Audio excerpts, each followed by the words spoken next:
그림체가 엄청 기괴하고 무섭네요. 내장이 다 튀어나오고 이토준지 만화를 보는 느낌도 있고 엄청 공포스럽고 기괴하기 짝이 없습니다. 소녀춘 미도리 이거는 절검단에도 나와 있어요. 레벨 3에 아마 등재가 돼 있을 텐데 이런 잔인한 거에 내성이 없는 분들은 기절할 정도다. 재미있는데요? 재미있는데?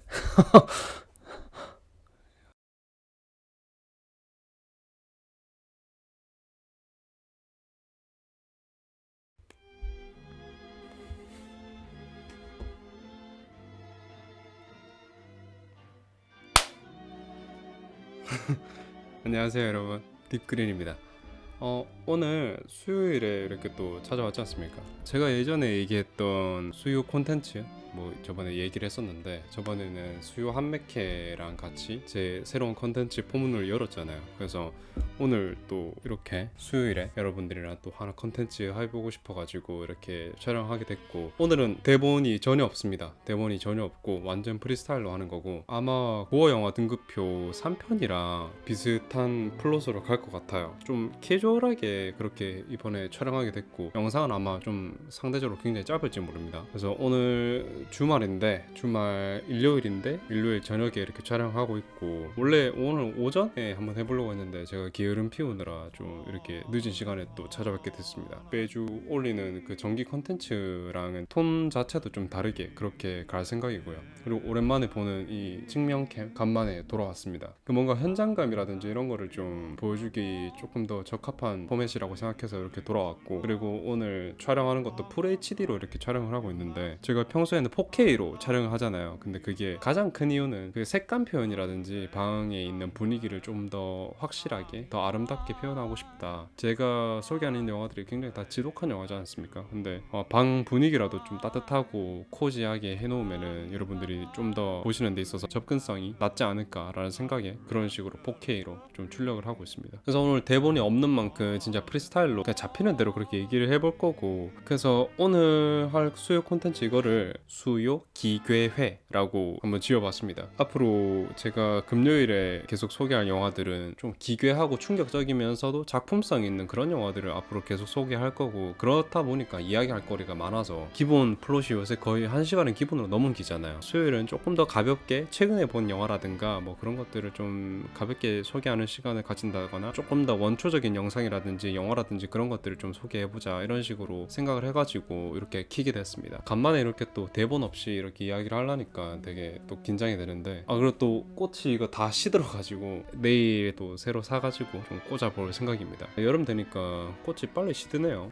실망스럽긴 한데 어쩔 수 없죠. 그래서 오늘 준비한 컨텐츠는 소녀춘 지하환등 극화 소녀춘 미도리라고 합니다. 뭐 어떻게 읽어야 될지 모르겠는데 지화환등 극화 소녀춘 미도리라고 발음하면 될 것 같은데, 이거를 여러분들이랑 같이 보는 느낌으로 지금부터 이 영화를 볼 거고요. 그래서 제 리액션이라든지 여러분들한테 중간중간에 스토리가 어떻게 흘러가는지 이런 것들을 좀 알려주면서 마지막에 후기 이렇게 말씀드리면서 마무리해보도록 하겠습니다. 한번 시작해볼까요? 제가 이거를 여러분들이랑 이렇게 리뷰를 같이 좀 현장감 있게 해보려고 이거를 안 봤거든요 지금. 근데 옛날에 본 적이 있어요. 이게 컬트적인 인기가 꽤 있는 영화라 가지고 이 영화 추천해주시는 거 보고 되게 제가 스스로 되게 놀랐습니다. 이걸 아신다고 싶어가지고. 이거 진짜 끔찍한 영화거든요. 진짜 끔찍한 애니고, 그래서 오히려 다른 실사 영화들보다 더 끔찍한 지점 있다 이렇게 얘기 드릴 수가 있겠는데, 약간 기억이 가물가물해가지고 여러분들이랑 같이 보면 좋을 것 같아요. 한번 시작을 해볼게요.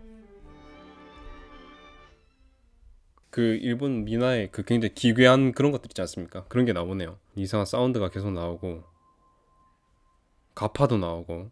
기괴하네. 본격적으로 시작하는 것 같은데, 이게 나온 지가 그렇게 얼마 안 되는 걸로 알고 있는데 작화나 이런 게 좀 많이 떨어지네요. 화질도 그렇고. 사운드가 일단 굉장히 조악합니다. 우씨. 저글러 뭐 이런 거 얘기하는 거 보니까 프릭쇼가 나오는데, 프롤로그 미도리 서커스 광대를 만나다. 일단 배경은 일본입니다. 일본이고 전쟁 직후의 일본을 보여주는 것 같은데 상당히 그 디스토피아적인 연출을 보여주고 있습니다. 지금 판자촌이 이렇게 나오고 주인공이 나오네요. 길거리에서 꽃을 팔고 있습니다. 작화 보니까 아주 예쁜 소녀로 묘사되는 것 같은데 어떤 아저씨를 만났네요. 어머니는 아프고 아버지는 죽었고 오늘 아무것도 못 팔았다. 아주 신사를 만났습니다. 꽃을 전부 다 사주겠다. 호의를 굉장히 베푸네요. 어머니가 돌아가셨어요. 어머니가 돌아가셔가지고 신사가 줬던 그 주소를 찾아가지고 가고 있네요. 프릭쇼 서커스의 단장이었나봐요. 어휴, 진짜 충격적인 장면이 계속 나오고 있습니다. 아이고, 이 서커스 단원들이 개쓰레기네요. 그리고 성우들의 연기 자체가 조금 어색한 느낌입니다. 야, 이거 수위가 엄청 세네요. 제가 기억이 희미해가지고 잘 몰랐었는데 완전 개 사이코네요. 이 변태 단원들이 완전히 사이코입니다. 아이고, 강아지가 있네. 이 작화로도 강아지는 귀엽습니다. 강아지를 미도리가 돌봐주고 있네요. 상당히 귀엽습니다. 그 어떤 신사 밑에다가 숨겨놨네요. 근데 이 모습을 어떤 서커스 단원이 한 명 봤어요. 안 되는데. 그 개들을 죽여가지고 개고기를 끓여 먹고 있습니다. 지금 미도리가 계속 학대를 일방적으로 당하고 있어요. 상당히 괴로워하는데 참 완전히 그 프릭쇼의 전형이네요. 정신 나갈 만하지. 단장인 사람도 신사인 줄 알았는데 변태 사이코입니다. 이 사람도. 믿을 사람이 하나도 없네요. 그 와중에 새로운 인물이 나옵니다. 굉장히 강력한 마술사인 것 같은데 호리병 안에 들어가 있습니다. 좀 치는 놈이네요. 마사미츠, 새로 영입된 서커스 단원인 것 같습니다. 유일하게 미도리만 이 마사미츠를 반기네요. 이 마사미츠랑 미도리랑 또 사랑에 빠지네요. 마사미치 이 사람은 환각술사인 것 같습니다. 여러가지 능력이 굉장히 많은 것 같은데 왜 이런 서커스단에 왔을까요? 이제 마사미치 등장으로 망해가던 서커스가 점점 활기를 띠기 시작합니다. 다른 서커스 단원들이 천대받고 마사미치를 다들 반기네요. 미도리랑 이렇게 듀오를 맺어가지고 사람들에게 계속 앞에 서는 모습입니다. 다른 서커스 단원들이 이제 이 둘을 질투하기 시작하네요. 어떤 수법을 쓰는지 도대체 알 수가 없다. 이제 미도리한테 한 줄기 빛이 좀 들어오는 것 같습니다. 갑자기 개미 지옥에 빠지네. 마사미치가 파놓은 함정이네요. 마사미치가 죽여버리네요. 그림이 진짜 너무 기괴해요. 마사미치가 미도리한테 계속 가스라이팅을 하네요. 이런 미도리한테 영화 감독이 찾아옵니다. 미도리를 이제 배우로 만들어주겠다 이렇게 얘기를 하는데 이거를 이제 마사미치가 봤습니다. 명함을 찢어버리고 문전박대를 해버리네요. 미도리를 유리병에다가 가둬놨습니다. 재미있는데 그림체가 일단 너무 기괴하기 때문에 좀 진짜 볼만합니다. 이게 자꾸 우길기가 나오네. 빡쳐버린 마사미치가 관객들을 다 기형아로 만들어버리고 있습니다. 지금 장난 아닙니다. 내장이 다 튀어나오고 엄청 끔찍한 비주얼입니다. 어떻게 이런 비주얼을 생각해낼까요? 뭔가 이토준지 만화를 보는 느낌도 있고 엄청 공포스럽고 기괴하기 짝이 없습니다. 이게 미도리를 환상 속에서 여행을 시켜주네요. 마사미치가 건강한 어머니와 아버지가 계시는 집에 왔습니다. 환각 속에서 얼마나 보고 싶었을까요? 그죠? 미도리가 떠나네요. 마사미치랑. 근데 왜 또 훈훈한 척하지? 언젠가 그들을 다시 만나고 싶어요. 기차를 타기 전에 마사미치가 도시락을 사러 갑니다. 멀어지고 있는데 어떻게 될까요? 마사미치가 강도로 당하네요. 이렇게 죽었구나. 마사미치가. 이제 미도리는 또 혼자가 됐네. 완전 정신이 나왔습니다. 이럴 거면 그냥 아까 그 길에서 꽃 파는 게 나았을지도 모르겠다. 아휴. 굉장히 서럽게 우는 것으로 영화가 끝이 나네요. 끝났습니다. 이게 깜짝 놀랐네요. 이거 이렇게 잔인했구나. 되게 놀랐는데 먼저 간단하게 줄거리적으로 얘기를 해보자면은 미도리라는 여자가 있습니다. 여자애가 있는데 길거리에서 꽃을 팔고 있던 여자애였어요. 아버지는 이미 돌아가셨고 어머니 혼자 자기가 돌보고 있는 그런 상황에 처한 여자애였는데 그렇게 길에서 꽃을 팔고 있는 걸 보고 어떤 신사가 와서 그 꽃을 다 사주고 자기를 따라가자 이렇게 얘기합니다. 그래서 어머니에게 말을 하러 이제 집으로 돌아갔는데 어머니가 이제 죽은 거죠. 죽어가지고 그 시체를 막 쥐들이 막 막 다 파먹고 있는데 그 비주얼이 굉장히 징그럽습니다. 영화 전반적으로 비주얼이 굉장히 징그럽고 그림체가 엄청 기괴하고 무섭네요. 그래서 서커스단에 찾아가게 됐는데 그냥 서커스단이 아니라 프릭쇼였던 거죠. 제가 옛날에 프릭쇼라는 영화를 고어 영화 등급표에서 이야기를 한번 한 적이 있지 않습니까? 그래서 말 그대로 기형인 사람들이 하는 쇼, 전시 쇼다 이렇게 얘기를 하면 될 것 같은데 지금은 뭐 인권 문제 때문에 절대로 있을 수 없는 일이고 있어서도 안 되겠죠. 근데 한 19세기에서 20세기 초만 하더라도 이게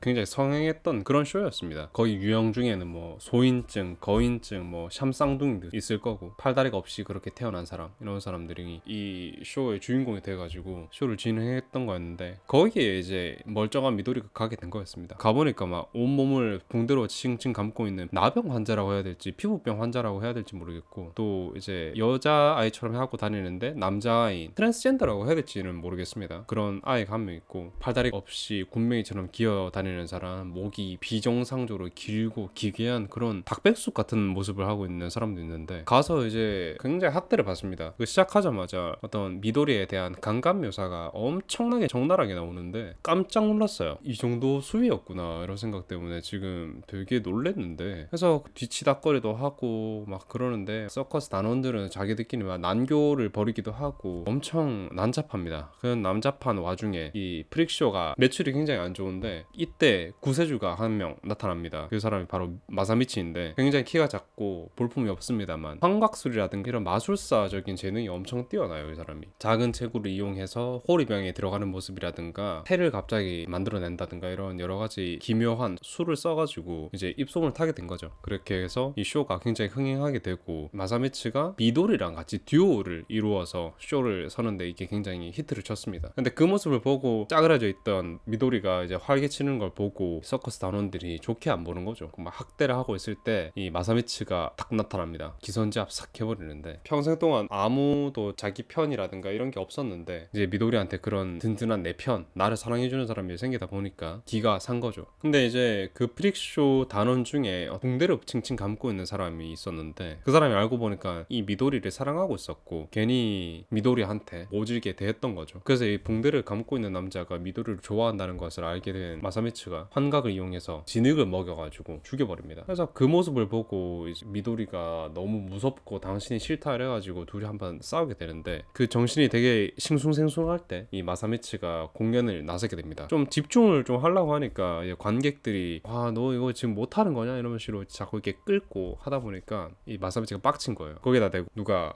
야 이 난쟁이 똥자루야 뭐 이런 식으로 모욕을 했는데 거기에 끌켜가지고 거기에 있는 관객들을 전부 다 환각으로 죽여버립니다. 이 사건으로 이 서커스는 다시 공연을 하지 못하게 됐어요. 이 와중에 서커스 단장은 돈을 싹 다 들고 튀어버렸고 그래서 이때 이제 마사미츠는 미도리랑 같이 떠나기로 마음먹습니다. 마음먹고 둘은 이제 떠나게 되는데 그래도 뭐 마지막 모습이라서 그런지 모르겠습니다만 이 서커스 단원들이 미도리한테 엄청 잘해주면서 잘 가라고 덕분에 즐거웠고 보고 싶을 거라고 막 눈물을 흘리면서 이렇게 훈훈한 작별을 하게 됩니다. 미도리 얘도 이게 좀 정신이 나간 게 언젠가는 이들을 다시 만나고 싶어요. 얘도 정신이 나간 것 같아요. 그렇게 해서 이제 기차를 타고 도쿄나 이런 도시 쪽으로 나가려고 합니다. 기차를 기다리는 와중에 마사미치가 미도리한테 그렇게 얘기를 해요. 도시락을 하나 사오겠다. 기차에서 먹게. 잘 다녀오라고 얘기하고 마사미치는 도시락을 사러 가요. 근데 도시락을 사고 이제 미도리한테 돌아가고 있는데 누군가 소리를 질러요. 강도를 맞는 것 같습니다. 그래서 마사미치 앞에 갑자기 누군가 피를 흘리면서 쓰러지는데 그 뒤로 이 강도가 바로 이어서 등장하게 되는 거죠. 마사미치가 굉장히 강력한 환각술사지 않습니까? 근데 갑작스럽게 그렇게 등장한 강도한테는 쪽을 못 썼던 것 같아요. 그래서 그 현장에서 칼을 맞아서 허무하게 마사미치는 죽게 됩니다. 그래서 시간이 아무리 지나도 마사미치가 돌아오지 않자 미도리는 정신이 나갑니다. 완전 정신이 나가서 모두가 또 나를 배신하고 속였구나 라고 생각을 해서 환각을 맞이하게 돼요. 미쳐버린 거죠. 그 환각 속에는 마사미치를 비롯해서 서커스 단원들이 다 미도리를 비웃고 있습니다. 귀가 찢어질 것 같은 그런 웃음을 비추면서 미도리를 굉장히 조롱하고 있는데 그렇게 미도리가 완전 미쳐서 우뚝 서서 광광 울어요. 그렇게 광광 우는 미도리를 멀어지는 카메라로 비춰주면서 그렇게 영화가 끝이 나게 됩니다. 미도리 이 영화가 이게 단순한 고어 애니메이션이 아니라 그 잔혹함 속에서 인간의 그런 비참함이라든가 성착취라든가 뒤틀려진 성적 욕구라든지 이런 것들을 굉장히 적나라하게 비춰주고 있는데, 배경이 아무래도 일본 전후다 보니까 굉장히 암울하고 우울한 느낌이 있습니다. 옛날에 우리나라 소설 보면은 그 서울 1964 이런 것들 읽어보면은 진짜 우울하지 않습니까? 그런 것을 배경을 하고 있기 때문에 그림체를 비롯해서 모든 것들이 굉장히 좀 우울하고 기괴하다 이렇게 얘기를 할 수 있겠고, 약간 환각적인 묘사들이 많아가지고 옛날에 일본 찌꾸루 게임 중에 유메니키라고 있습니다. 그 꿈을 탐험하는 그런 이야기인데 그것도 굉장히 기괴하고 옛날에 논란이 많았던 게임이었어요. 그래서 관심 있으신 분들 한번 찾아보시는 것도 좋을 것 같습니다. 그래서 굉장히 하드하고 이 정도로 수위가 센지 몰랐네요. 그런 감감 묘사라든가 아니면 뭐 성적 묘사라든가 고어 묘사라든가 이런 것들이 굉장히 적나라하고 징그럽습니다. 추천을 딱히 못 하겠네요. 너무 징그럽고 잔인하고 이래가지고 이런 것에 내성이 없으신 분들 같은 경우에는 좀 많이 기억에 남지 않을까 이런 생각이 있고, 문제적인 요소들을 너무 많이 가지고 있어요. 그 중에 하나가 트랜스젠더에 대한 묘사도 나오고, 그리고 미도리가 속해 있던 이 서커스단 자체가 프릭쇼이지 않습니까? 프릭쇼라는 게 지금은 인권 관련해서 심각한 문제를 가지고 있었던 그런 것이기 때문에 이것을 주제로 삼고 있다는 것 자체만으로 이거는 금기시 될 만한 요소가 있다, 절대 권장될 수 없는 그런 영화다, 애니메이션이다, 이렇게 얘기를 할 수 있겠고, 여기서 그리고 미도리가 꽤나 어린 나이로 등장하게 되는데 이 영화 내내 페도필리아적인 연출들이 계속 나오고, 연출로 나온다라고 표현하기보다 노골적으로 묘사된다 이렇게 얘기를 할 수 있겠어요. 그리고 여기에 마사미츠, 이 사람은 그냥 신사처럼 보이지만 알고 보면은 미도리에게 광적으로 집착하는 모습이라든가 미도리에게 키스를 해오면서 미도리의 오갈 데 없는 이 상황을 이용해서 유인, 착취하는 그런 모습도 있습니다. 그렇기 때문에 페도필리아는 진짜 죄악시 되는 항목이고 진짜 있어서는 안 돼. 그냥 개끔찍한 거지 않습니까? 그리고 소녀춤 미도리 이거는 절검단에도 나와 있어요. 레벨 3에 아마 등재가 돼 있을 텐데, 그 레벨 3에 또 뭐가 있냐면은 제노사이버라고 있습니다. 그 제노사이버도 제가 봤는데 타의 추종을 불허하는 개잔인한 애니메이션으로 알려져 있거든요. 당연히 제가 그거를 뭐 모자이크 있는 버전으로 보진 않았지 않겠습니까? 그래서 그거를 봤던 기억이 있는데, 그거랑 이 작품이랑 뭐가 더 끔찍하냐라고 얘기를 한다면은 제노사이버 같은 경우에는 고어를 위한 고어 애니메이션이기 때문에 묘사나 이런 거에 대해서는 제노사이버가 조금 더 잔인하다 이렇게 볼 수 있겠습니다만, 미도리 이거 같은 경우에는 충격적인 요소라든가 정서적으로 무너지는 그런 묘사들을 너무 많이 넣었기 때문에 제 생각에는 아마 둘 중에 뭐가 더 싫냐 그러면 전 미도리가 더 싫다 얘기를 할 것 같습니다. 이게 영화가 너무 징그럽네요. 그리고 미도리가 아끼던 개를 죽이는 장면이 있는데 그게 엄청 끔찍합니다. 깜짝 놀랐어요. 패대기를 쳐서 이 강아지의 몸이 다 깨지는 장면이라든가 이런 것들이 당연히 뭐 모자이크는 없겠죠, 이런 불친절한 영화에서. 그리고 제노사이버 같은 경우에는 그 90년대 일본 애니메이션 중에서도 진짜 고어의 전설입니다. 무슨 뭐 사이보그도 나오고 뭐 초능력 이런 여러 가지 그 SF적인 요소를 가지고 있기도 한데, 그 94년도에 나온 작품인데 그 완성도가 꽤나 높고 후반부로 가면은 그래도 뭔가 이게 고어적인 묘사를 넘어서 주인공을 응원하게 되는 그런 부분도 있어요. 어느 정도는 좀 몰입을 할 수 있겠다라는 생각이 드는데, 소녀춤 같은 경우는 평화로운 장면도 굉장히 끔찍하고 보기 싫다 이런 느낌이 있습니다. 그리고 이거 나온 지가 그렇게 얼마 안 됐거든요. 안 됐는데 사운드라든지 이런 것들이 굉장히 조악하고, 일단 그림체가 농담 아니라 한 3, 40년대 애니메이션 같아요. 애니메이션의 그런 움직임도 너무나도 좀 기괴하고 부자연스럽고요. 그리고 왜 그런가 했더니 예산 부족 때문에 그렇다고 합니다.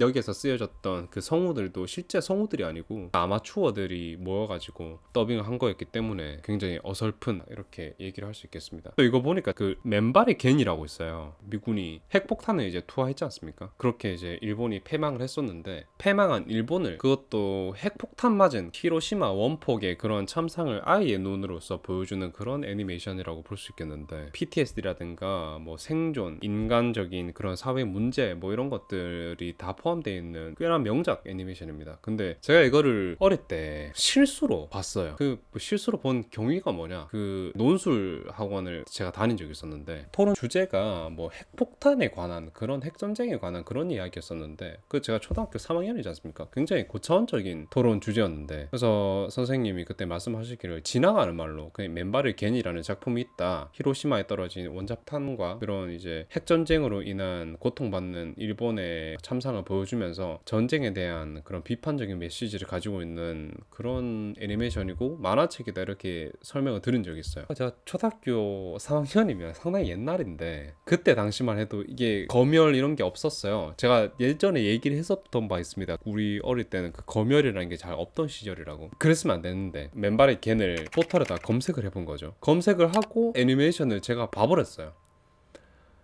그 지금이야 뭐 이 애니메이션 보고 별 생각 안 들죠. 그 제가 하도 뭐 봐놓은 게 있다 보니까. 그래서 이게 고어 묘사를 상당히 디테일 있게 잘 했네, 이렇게 보게 되는데, 그때 당시에는 순수하고 맑은 정신의 딥그린에게 얼마나 이게 충격적이었겠습니까. 깜짝 놀란 거죠. 핵폭탄이 터지고 사람들이 온몸이 녹아내려서 찢겨 나가는 그런 묘사라든가 이런 것들, 그 배경에 광과민성 증후군을 유발시키는 그런 하얀색과 빨간색의 번쩍번쩍거리는 그런 연출이 쓰여졌다 보니까 어린 제가 보기에는 얼마나 충격적이었겠습니까. 그래서 보고 나서 진짜 한 일주일간을 고생했던 기억이 있습니다. 한 중학교 졸업할 때까지만 해도 그 맨발의 겐이라는 이야기만 들어도 이게 트라우마인 거예요. 그 트라우마에서 벗어날 수가 없었는데, 이 미도리 이걸 보니까 맨발의 겐이라든가 제노사이버 이렇게 기억이 떠오르고, 그리고 아까 동호 반복이긴 하지만 절검단 레벨 3에 등재돼 있다라는 건 어마어마한 수위라는 겁니다. 그게 절검단에 7단계까지 있잖아요. 4단계부터는 심각한 후유증을 남기게 되는 그런 영상들이라든가 사진들이고, 뭐 5, 6, 7은 뭐 말을 안 해도 알겠죠. 그래서 레벨 3에 있다라는 것 자체도 엄청난 수위를 가지고 있다는 겁니다. 이거 평범한 사람들, 뭐 이런 잔인한 거에 내성이 없는 분들은 3단계까지만 봐도 기절할 정도다. 그래서 여러분들한테 이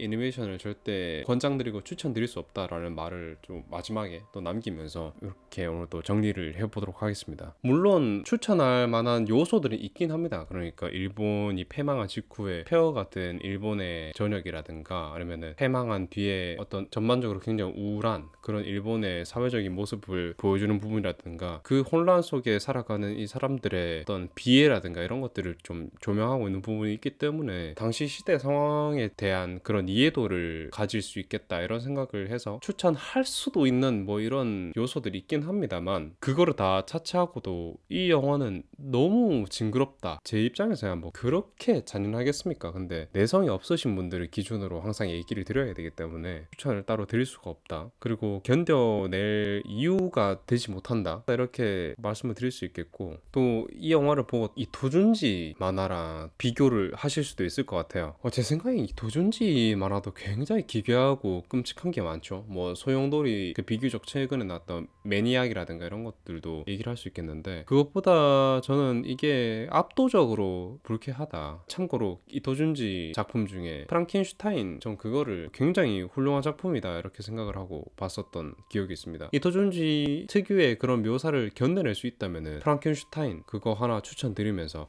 오늘 영상 진짜 마무리하도록 하겠습니다. 진짜 간만에 또 여러분들한테 끔찍한 작품으로 또 돌아왔죠. 뇌를 빼고 봐야 될 그런 거를 들고 왔는데 어떻게 좀 즐거우셨는지 모르겠습니다. 여튼 오늘도 봐주셔서 너무 감사드리고, 제가 얼마 전에 매직을 했잖아요. 근데 후회를 하고 있어요. 이 매직을 할 게 아니라 머리를 잘랐어야 되는데 싶어서 머리를 한번 잘라서 프레쉬를 한번 해야 될지 잘 모르겠습니다. 어쩌면 여러분들이랑 만나는 금요일에 좀 짧은 머리로 나타날 수도 있겠다, 이런 생각이 드네요. 아직 잘 모르겠습니다. 그래서 제가 이제 월화 이렇게 엄청 열심히 편집을 해서 또 여러분들 만나 뵙도록 하겠습니다. 언제든지 제 영상 찾아주시는 분들 너무너무 감사드리고, 오늘 약간 톤이 다른 것 같은데 제가 느끼기에도 간만에 이렇게 좀 시니컬한 톤으로 돌아와가지고 저 자체도 약간 어색하네요. 좀 캐주얼하게 이렇게 입고, 이것도 제 잠옷이거든요.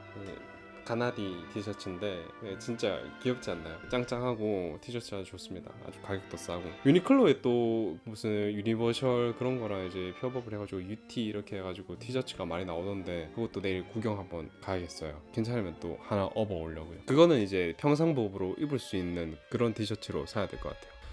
이거 저번에 입고 외출을 했었는데 제 주변 사람들이 어떻게 이런 거를 입고 외출을 할 수 있냐 그래가지고 좀 섭섭해가지고 생각해보니까 이거를 입고 나가는 건 좀 말이 안 된다 싶기도 해서 그냥 집에서 잠옷으로만 입기로 했습니다. 여러분들 항상 건강하시고 수요일에 이렇게 저랑 만났으니까 금요일에도 만나겠죠. 좀 작품성 있고 이야기해볼 거리가 많은 약간의 충격적인 그런 것들로 또 들고 오겠습니다. 한 주 잘 보내시고 요새 또 막 비가 오고 계속 그랬는데 운전도 조심하시고 수분 보충 잘 하시고 여러분들 또 즐거운 마음으로 한 주 마무리하는 금요일에 또 뵙도록 하겠습니다. 여러분들 고맙습니다. 딥그린이었습니다.